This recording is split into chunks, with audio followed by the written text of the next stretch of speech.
In 2024, I went to the gym 234 times, so 64% of my evenings were spent at the gym, and this was the most I've ever been in a single year in my whole life. So this got me thinking, what made me so consistent last year? Was it motivation? Was it discipline? Or was it just getting into a good routine? Perhaps all the above were contributing factors, but none of them were the main reason. I realized it boiled down to one thing, which was surprisingly really simple, yet no one seems to talk about it, so I thought I'd make a video on it myself. It was simply tracking all my gym days on a basic handmade habit tracker. I tracked all the days I went with a simple tick and the letter R to track all the days I didn't, and pinned this to the whiteboard in my room. This way I saw it on a daily basis, and that alone was enough motivation to get me to the gym, as I just wanted to see a tick on my tracker. Even if that meant some sessions were short or not the most optimal, because the goal wasn't optimization or the perfect split routine, it was simply seeing more ticks than R's. And this is the perfect example of you are the product of your environment. If you surround yourself with unhealthy triggers, then chances are your habits will be the same. But if you deliberately design your environment with intentional positive cues,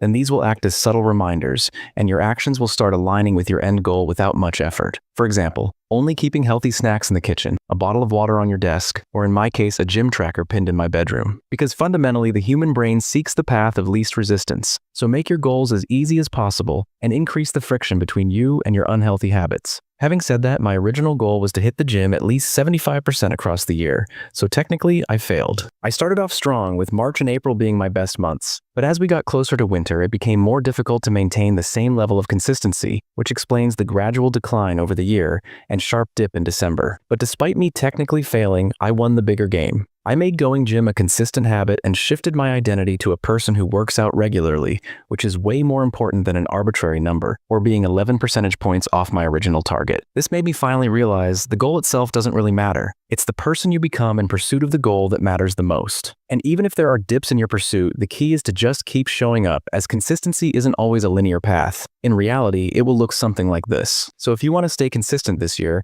pick one thing, track it daily, and intentionally design your environment to make your actions as easy and frictionless as possible. The more action you take, the more evidence you'll gather.